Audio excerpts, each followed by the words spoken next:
Emotions with no identifiable reasons. Introduction. Welcome to this talk. In our previous discussions, we considered how emotions can arise in response to different kinds of sensations and experiences, and how we can reduce the harmful effects of those emotions by taking appropriate action at the present moment. But there is a difficult situation that many people experience.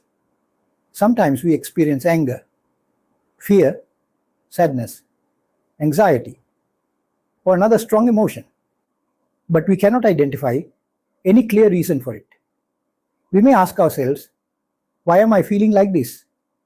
Sometimes we can identify a recent event that caused the emotion, but at other times there appears to be no identifiable reason at all. Today, we are going to consider how such emotions can be approached, even when their exact origin cannot be identified. Emotions without identifiable reasons. An attempt to provide reasons for all emotions is not likely to be successful, because experiencing emotions without identifiable reasons appears to be a general human tendency. When the reasons are unknown, finding a solution or even a workaround becomes difficult. Of course, keeping an emotional history record may still be useful. By observing what happened before particular emotions arose, we may sometimes identify probable triggers. We can then avoid environments or situations that have a higher potential to trigger such emotions. For example, a person may repeatedly notice anxiety whenever entering a particular type of environment, even though the person cannot immediately explain why. Keeping a record of these experiences may eventually reveal a pattern. However, there is another method that may help minimize the harmful effects of a certain category of these emotions, even when the exact reasons for their origin cannot be identified.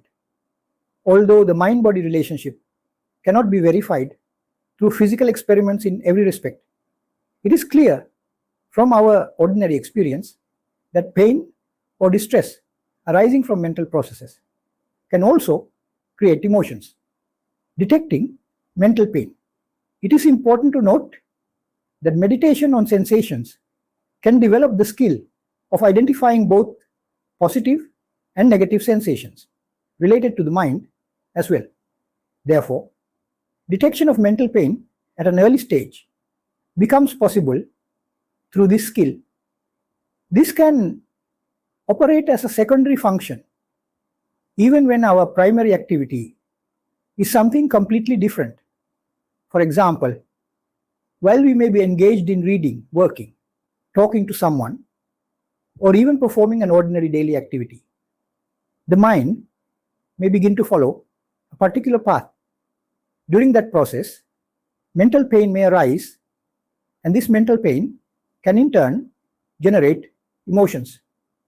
When we become aware that our mind is taking a path that could create harmful emotions, we may get an opportunity to change its direction.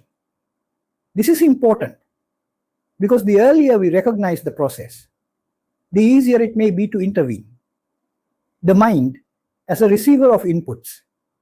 Please remember that just like the eye, ear, nose, tongue, and body, the mind is also capable of receiving inputs. As such, mental pain caused by such inputs could also trigger emotions. Although inputs to the mind that do not come through the ordinary physical senses cannot be detected through current scientific methods, their presence is known to all of us through our own experience.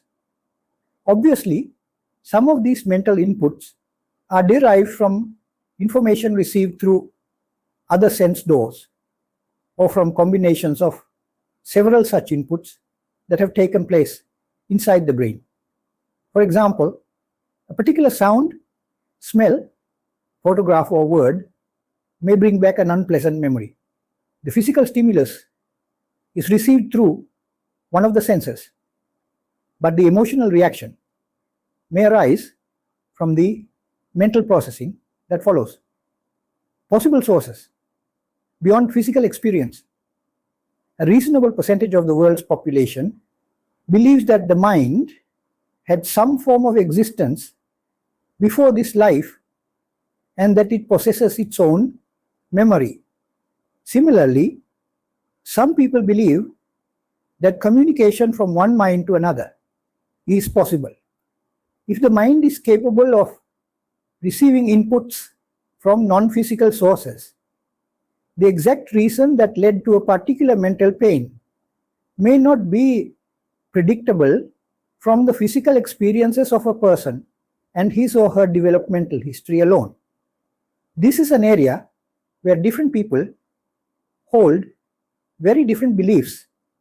Our purpose here is not to prove or disprove these beliefs. The important point for our present discussion is that there may be situations in which a person experiences mental pain without being able to identify its source.